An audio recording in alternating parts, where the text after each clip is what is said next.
बहुत बहुत स्वागत। आप देख रहे हैं सुपर 10। आपके साथ मैं हूं ललित और मैं हूं अवंतिका श्रीवास्तव। शुरुआत करेंगे इंटरनेशनल सुपर 10 से।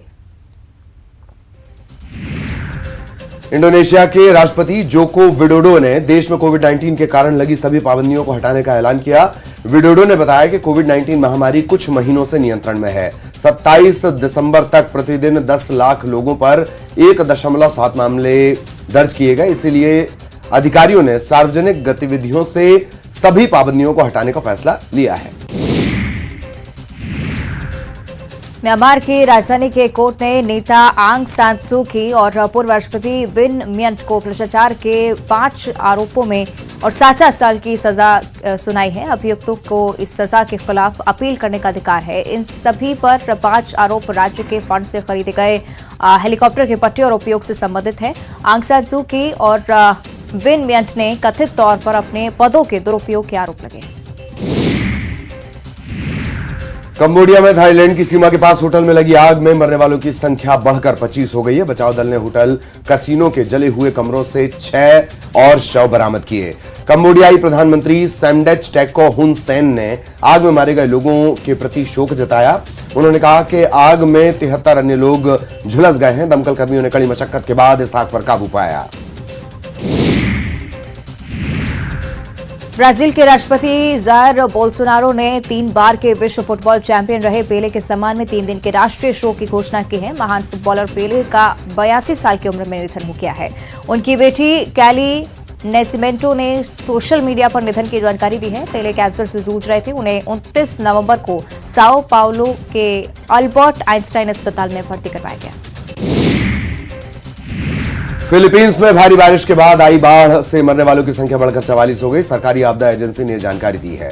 अब भी कम से कम 28 लोग लापता हैं। बाढ़ की वजह से फिलीपींस में भारी तबाही आई है। घरों, फसलों, मकानों, सड़कों, पुलों को भारी नुकसान हुआ है। इजराइल में बेंजामिन नेतन्याहू ने प्रधानमंत्री के रूप में शपथ ली। शपथ समारोह में राष्ट्रपति इसहाक हर्जोग और सुप्रीम कोर्ट के न्यायमूर्ति एस्तर हयूत भी उपस्थित रहे। नेतन्याहू की लिडुक पार्टी के आमिर ओहाना को स्पीकर चुना गया है। कैसेट के 120 सदस्यों में से 63 ने लिकुड और उसके अति राष्ट्रवादी और अति रूढ़िवादी सहयोगियों द्वारा गठित नई सरकार का समर्थन किया, जबकि 54 ने विरोध किया। पाकिस्तानी प्रधानमंत्री शहबाज शरीफ ने देश में बढ़ते आतंकवाद के खतरे का मुकाबला करने के लिए रणनीति पर चर्चा के लिए राष्ट्रीय सुरक्षा समिति की बैठक बुलाई। शरीफ की अध्यक्षता में होने वाली बैठक में पाकिस्तान के शीर्ष नागरिक और सैन्य अधिकारी शामिल होंगे। बैठक में प्रतिबंधित तहरीक तालिबान पाकिस्तान के ताजा खतरे का मुकाबला करने के तौर तरीकों पर चर्चा होगी। ब्रिटेन की एक अदालत ने एक भारतवंशी दवा विक्रेता को अवैध दवाओं की आपूर्ति करने के जुर्म में 18 महीने की जेल की सजा सुनाई है। लंदन के दवा विक्रेता दुष्यंत पटेल ने एक महिला को 2020 में महीनों तक श्रेणी सी के अंतर्गत आने वाली या ब्रिटेन के कानून के तहत प्रतिबंधित दवाओं की महीनों तक आपूर्ति की थी। चीन ने अमेरिका में अपने दूत चिन गांग को नया विदेश मंत्री बनाया है, जो वांग यी की जगह लेंगे। मौजूदा विदेश मंत्री वांग यी को पदोन्नत कर सत्ताधारी कम्युनिस्ट पार्टी के राजनीतिक ब्यूरो में शामिल किया गया है और वो देश के शीर्ष राजनयिक बन गए हैं। ब्यूरो नीतिगत मामलों में पार्टी का शीर्ष निकाय है। अब तक ये साफ नहीं हो पाया कि 56 वर्षीय चिन कब पद संभालेंगे। शी जिनपिंग और व्लादिमीर पुतिन के वीडियो कॉल के जरिए बातचीत हुई है। शी जिनपिंग और पुतिन के बीच 8 मिनट तक बात हुई और उस दौरान पुतिन ने दोनों देशों के बीच सैन्य सहयोग बढ़ाने को कहा। इस पर शी जिनपिंग ने कहा कि दुनिया में जारी मुश्किल हालात के बीच चीन रूस को रणनीतिक सहयोग देने के लिए तैयार है। और अब नेशनल सुपर 10। पीएम मोदी ने वीडियो कॉन्फ्रेंसिंग के जरिए पश्चिम बंगाल में हावड़ा को न्यू जलपाईगुड़ी से जोड़ने वाली वंदे भारत एक्सप्रेस को हरी झंडी दिखाई। कार्यक्रम में पश्चिम बंगाल की सीएम ममता बनर्जी, केंद्रीय रेल मंत्री अश्विनी वैष्णव और अन्य नेता हावड़ा में कार्यक्रम में मौजूद रहे। प्रधानमंत्री नरेंद्र मोदी ने राष्ट्रीय गंगा परिषद की दूसरी बैठक को वर्चुअली वो उस बैठक में शामिल हुए, सफाई कार्यों की समीक्षा की। गंगा की स्वच्छता को लेकर प्रधानमंत्री मोदी के प्रयास पहले दिन से जारी हैं। इसी क्रम में प्रधानमंत्री मोदी ने बंगाल में गंगा नदी को प्रदूषण से बचाने के लिए लगभग 2550 करोड़ रुपए की योजना लागू की। टीम इंडिया के स्टार विकेटकीपर और बल्लेबाज ऋषभ पंत का इलाज जारी है। हादसे में उनके सिर और पैर में चोटें आई हैं। उत्तराखंड में पंत की कार का भयानक एक्सीडेंट हो गया था। पंत की कार रुड़की के नारसन बॉर्डर पर हम्मदपुर झाल के करीब रेलिंग से टकरा गई थी और इस एक्सीडेंट के बाद कार में आग लग गई थी। तुनिशा शर्मा को आत्महत्या के लिए उकसाने के आरोप में गिरफ्तार अभिनेता शीजान खान की पुलिस हिरासत शुक्रवार को मजिस्ट्रेट की अदालत ने एक दिन के लिए और बढ़ा दी है। आरोपी शीजान का पहले का रिमांड खत्म होने के बाद उसे महाराष्ट्र के पालघर की वसई की अदालत में पेश किया गया था।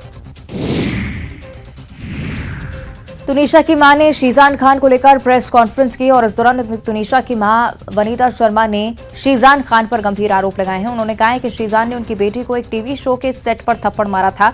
उनकी मां ने दावा किया है कि वो शर्मा को उर्दू पढ़ा रहा था और चाहता था कि वो हिजाब पहने। हरियाणा के गुरुग्राम में ट्रक और निजी बस में भिड़ंत हो गई। हादसे में एक व्यक्ति की मौत हो गई जबकि 4 लोग गंभीर रूप से घायल हैं। ट्रक और बस की टक्कर के बाद बस में भीषण आग लग गई। घटना की सूचना पर दमकल मौके पर पहुंची। बिहार की राजधानी पटना में बड़ा हादसा हुआ। यहां मनेर थाना क्षेत्र के महावीर टोला गांव के गंगा घाट के पास नाव पलट गई जिसमें करीब 14 लोग सवार थे। हादसे में 7 लोग लापता हैं जबकि अन्य 7 लोग तैरकर पानी से बाहर निकल आए। घटना की जानकारी मिलने के बाद मौके पर स्थानीय प्रशासन की टीम पहुंची। गोताखोरों की मदद से लापता लोगों की तलाश की जा रही है। मुंबई सीमा शुल्क विभाग ने शुक्रवार को नवी मुंबई की कूड़ा जलाने की सुविधा में 140 किलो नशीली दवाओं को नष्ट किया है। अंतर्राष्ट्रीय बाजार में इनका मूल्य 538 करोड़ रुपए आंका गया है। इन नशीली दवाओं को सीमा शुल्क द्वारा तस्करों के कब्जे से जब्त किया गया था। मुंबई में एंटी नारकोटिक्स विभाग ने यस बैंक के मैनेजर सहित 3 लोगों को ड्रग्स के साथ गिरफ्तार किया। 24 लाख की ड्रग्स इनके पास से बरामद की गई है। एंटी नारकोटिक्स सेल ने 3 ठिकानों पर छापा मारा था और एक आरोपी एक बॉडी बिल्डर, दूसरा बैंक मैनेजर जबकि तीसरा आरोपी ड्रग्स का कारोबारी निकला है। तीनों आरोपियों को 31 दिसंबर तक कस्टडी में रखने के आदेश हैं। उत्तर भारत में शुक्रवार को साल की पहली बर्फबारी हुई। हिमाचल प्रदेश और जम्मू कश्मीर में भारी बर्फबारी हो रही है। कई इलाकों में सड़कों पर जाम की स्थिति है। आलम यह है कि सड़कों से बर्फ को मशीनों के जरिए हटाया जा रहा है। लेह में भारी हिमपात से सड़कें जाम हो गई हैं। और अब रुक करेंगे स्पोर्ट्स सुपर 10 का।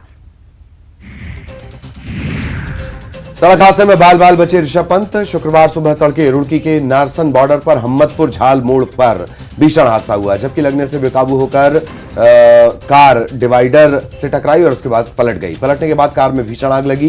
पंत को गंभीर चोट आई है।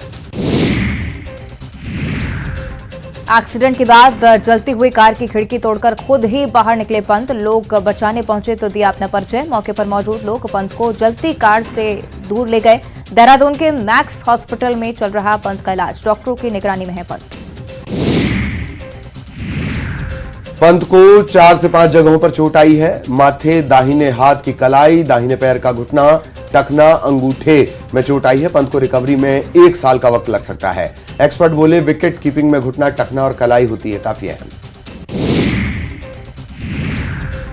एक्सीडेंट में घायल होने के बाद पंत की रिकवरी के लिए सोशल मीडिया पर दुआओं का दौर हुआ जारी। पीएम मोदी ने की पंत के जल्द ठीक होने की कामना। ट्वीट करते हुए पीएम मोदी ने घटना पर जताया दुख। दुनिया के महान फुटबॉलर पेले का निधन। 82 साल की उम्र में साओ पाउलो के अस्पताल में ली अंतिम सांस। पेट के कैंसर से पीड़ित थे पेले। 29 नवंबर को साओ पाउलो के अल्बर्ट आइंस्टीन अस्पताल में किए गए थे भर्ती। पेले के निधन के बाद ब्राजील सरकार ने 3 दिन का राष्ट्रीय शोक घोषित किया। दुनिया के महान फुटबॉलर थे पेले। उन्होंने 1958, 62 और 70 में ब्राजील को 3 वर्ल्ड कप दिलाए। पेले ने 4 वर्ल्ड कप खेले जिनमें से 3 बार खिताब जीते।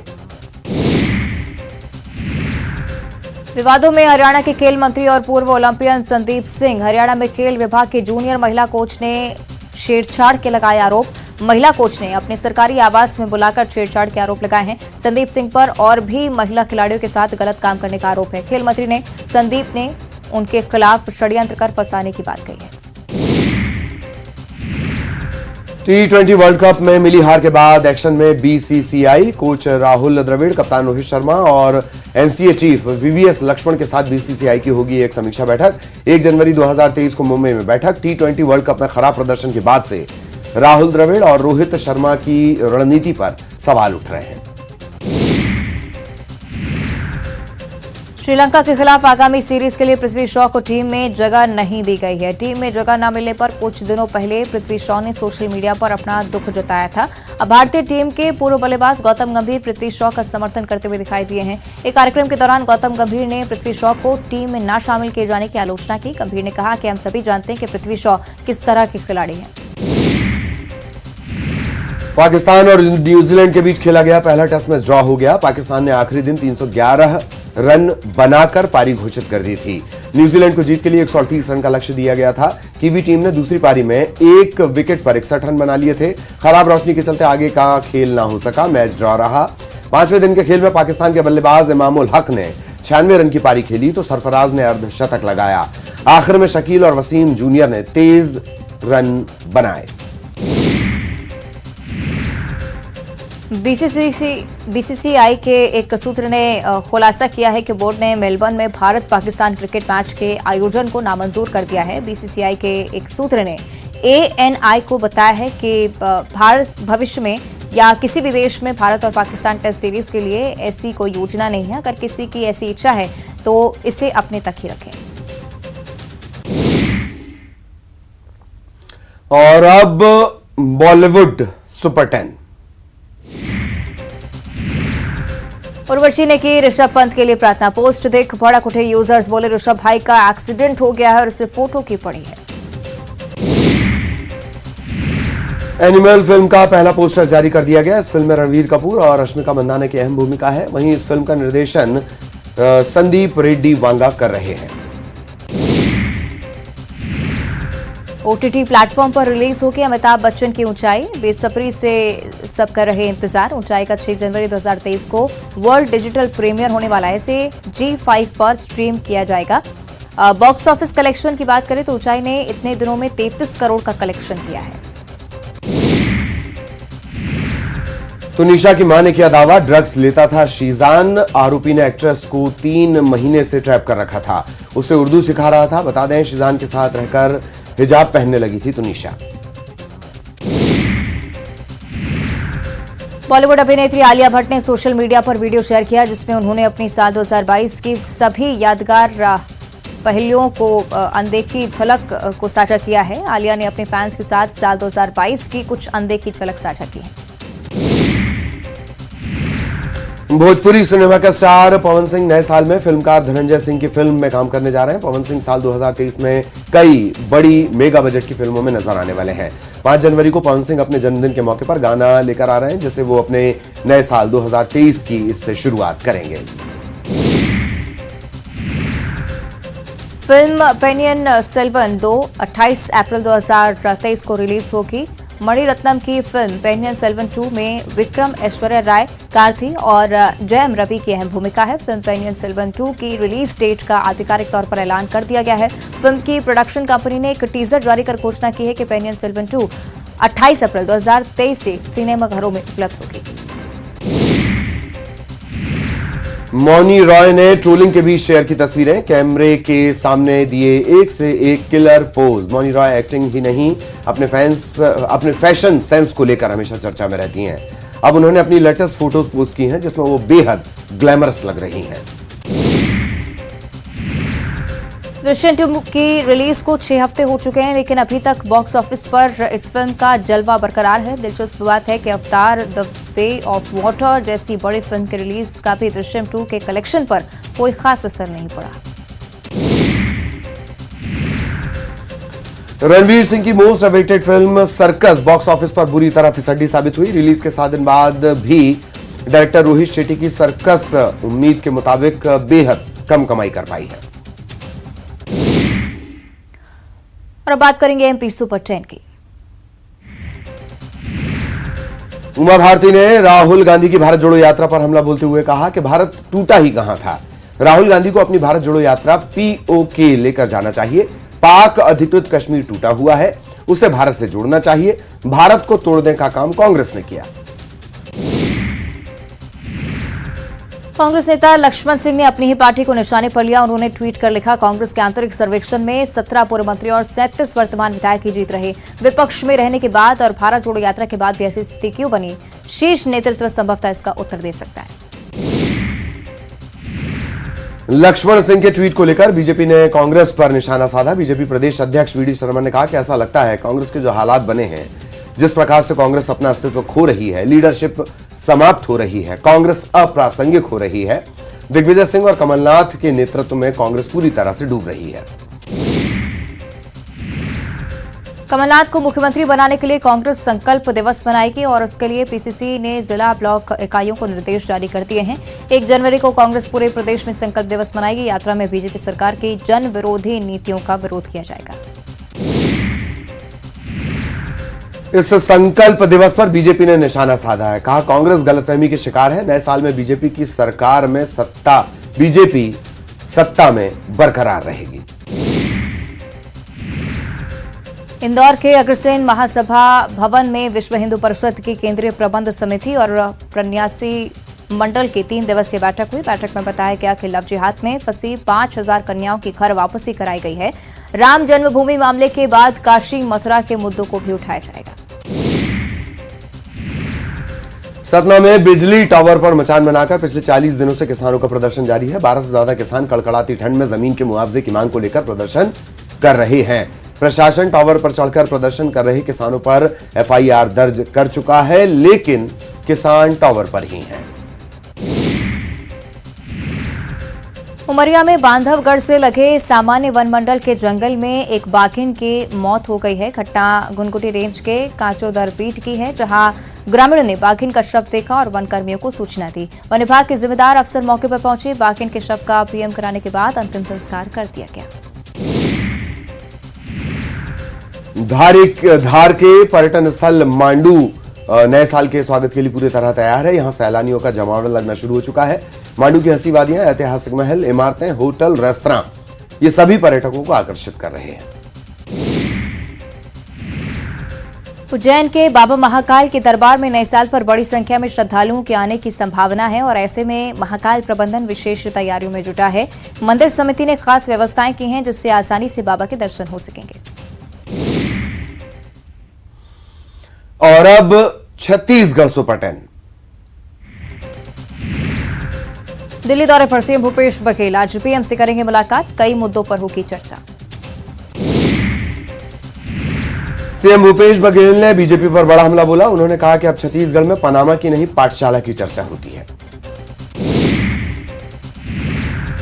उड़ीसा की मंत्री रीता साहू ने सीएम भूपेश बघेल से की मुलाकात। हॉकी विश्व कप के उद्घाटन समारोह में शामिल होने का न्योता दिया। उड़ीसा में 13 जनवरी से हॉकी विश्व कप होना है। भूपेश बघेल कैबिनेट की अहम बैठक हुई। कैबिनेट ने तय किया है कि राज्य के अधिकारियों कर्मचारियों के एनपीएस की राशि वापस करने के केंद्र सरकार की मनाही के बाद पुरानी पेंशन योजना का लाभ दिया जाएगा। स्कूल भवनों की मरम्मत के लिए विशेष योजना प्रारंभ कर योजना के तहत कुल 780 करोड़ रुपए मरम्मत पर खर्च किए जाएंगे। दिसंबर 23 तक 63 लाख हितग्राहियों को फ्री में चावल मिलता रहेगा। भूपेश कैबिनेट के फैसले पर बीजेपी के प्रदेश महामंत्री ओपी चौधरी ने पुरानी पेंशन व्यवस्था को लेकर सरकार पर निशाना साधा। ओपी चौधरी ने कहा कि सरकार सरकारी कर्मचारियों को अपना मोहरा बनाकर उन्हें पुरानी और नई पेंशन व्यवस्था के बीच उलझाकर अपनी राशि दुरुपयोग करने की योजना बना रही है। सीएम भूपेश बघेल ने बीजेपी को आड़े हाथों लेते हुए कहा कि जिस तरह से बीजेपी की सरकार में प्रदेश में सड़कों पर गड्ढे ही गड्ढे थे, उसे भरना हमारी सरकार के लिए बड़ी चुनौती थी, लेकिन हमने चुनौती को स्वीकार किया। कहीं भी सड़कों पर गड्ढे थे, उसे भर दिया गया है। जो बाकी बचे गड्ढे हैं वो जल्द भर दिए जाएंगे। प्रदेश में शीतकालीन सत्र को लेकर भाजपा के पूर्व मंत्री अजय चंद्राकर ने कहा कि सत्र में सरकार के खिलाफ कुछ करने की मंशा थी, लेकिन सरकार तो है नहीं। पुलिस वाले मार खा रहे हैं, जनता गाली खा रही है और ऐसे में विधानसभा में औपचारिकता पूरी करेंगे। अनुकंपा नियुक्ति की मांग को लेकर दिवंगत कर्मचारियों की विधवाएं पिछले 73 दिनों से रायपुर में लगातार आंदोलन कर रही हैं। महिलाओं के बच्चों और परिजनों ने मुंडन कराकर प्रदर्शन किया। महिलाओं का कहना है कि सरकार सुध नहीं ले रही। राजनांदगांव में पीएम आवास योजना के हितग्राहियों ने प्रदर्शन किया, नगर निगम का घेराव किया। अधिकारियों के समझाने के बाद ये पूरा मामला शांत हुआ। गरियाबंद में सामाजिक बहिष्कार से परिवार परेशान है। विधवा महिला से शादी का विरोध किया जा रहा है, इसकी शिकायत परिवार ने थाने में की है। और अब रुक करेंगे क्राइम सुपर 10 का। मुरैना में खेत के विवाद में जंग, एक ही परिवार के भाइयों के बीच गोलीबारी, फायरिंग, एक घायल। इंदौर में बदमाशों के हौसले बुलंद, ऑर्बिट मॉल के बाहर प्रॉपर्टी डीलर पर फायरिंग, बाल बाल बची जान। उज्जैन में एंटी माफिया अभियान जारी, 5 बदमाशों के खिलाफ कार्रवाई, अवैध कब्जे पर चला बुलडोजर।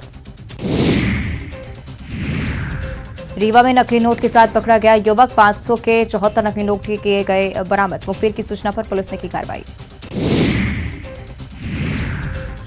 खरगोन में आबकारी विभाग ने अवैध शराब के ठिकानों पर दी दबिश, 70 लीटर हाथ भट्टी शराब जब्त, 2000 किलो महुआ लहान नष्ट।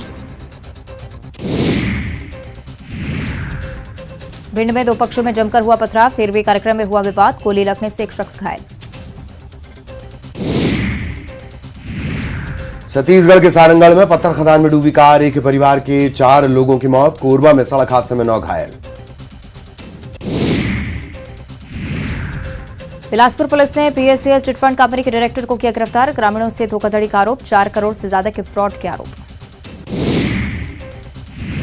मनिंद्रगढ़ में स्कूल पहुंचने के लिए बच्चे कर रहे रेलवे ट्रैक का इस्तेमाल, रेलवे प्रबंधन की शिकायत के बावजूद नहीं रुक रहा सिलसिला, हादसा हुआ तो कौन जिम्मेदार। कोंडागांव में वन विभाग की छापेमारी, भारी मात्रा में सैकौन की लकड़ी जब्त, पलारी गांव में एक घर से बरामद की गई लकड़ियां। और अब बिलासपुर से मिल रही है बड़ी खबर, पिकनिक मनाकर लौटते वक्त एक कार पलट गई है, हादसे में 2 लोगों की जान चली गई और 3 लोग घायल हैं। अचानक टायर फटा, कार बेकाबू होकर पलटती चली गई। सकरी के भरनी रोड पर यह हादसा हुआ है। बिलासपुर से बड़ी खबर, हादसे की खबर इस वक्त मिल रही है। पिकनिक मनाकर लौटते वक्त कार पलट गई, 2 लोगों की जान चली गई, 3 लोग घायल हैं। पास के अस्पताल इन्हें पहुंचाया गया है। सकरी के भरनी रोड के पास यह हादसा हुआ। तो बड़ी दुर्घटना बिलासपुर में, लगातार इस बारे में आपको जानकारी दे रहे हैं। तस्वीरें भी इस कार के आपकी टीवी स्क्रीन पर, किस तरह से कार पलटी, क्षतिग्रस्त हुई है। टायर फटने की वजह से पूरी कार पलटी। आपको बता दें कि पिकनिक मनाकर ये पूरा परिवार लौट रहा था। 2 लोगों की जान जा चुकी है, जबकि 3 लोग बुरी तरह घायल हैं। अस्पताल में उनका इलाज जारी है।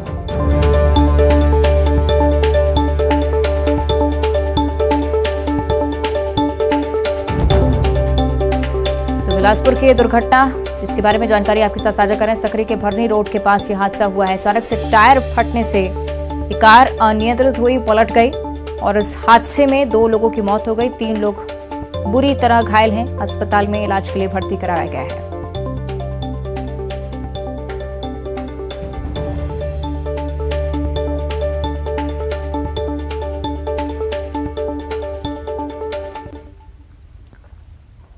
आगे बढ़ते हैं, कवर्धा से बड़ी खबर का रुख करेंगे। पुलिस हिरासत से दुष्कर्म का आरोपी भाग निकला है। नाबालिग से रेप के आरोप में पुलिस ने इस आरोपी को गिरफ्तार किया था। आरोपी को तेलंगाना से गिरफ्तार कर पुलिस लेकर आई थी। थाना स्टाफ की लापरवाही की वजह से आरोपी भाग निकला है। कवर्धा के बोडला थाने का यह मामला।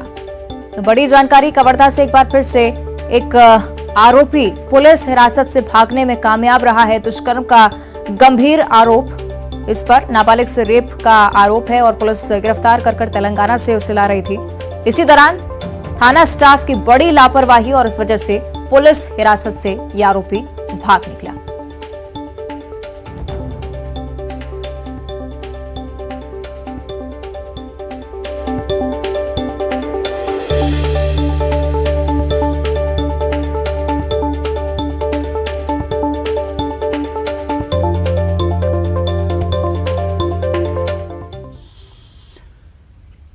और इसी के साथ सुपर 10 में इतना ही।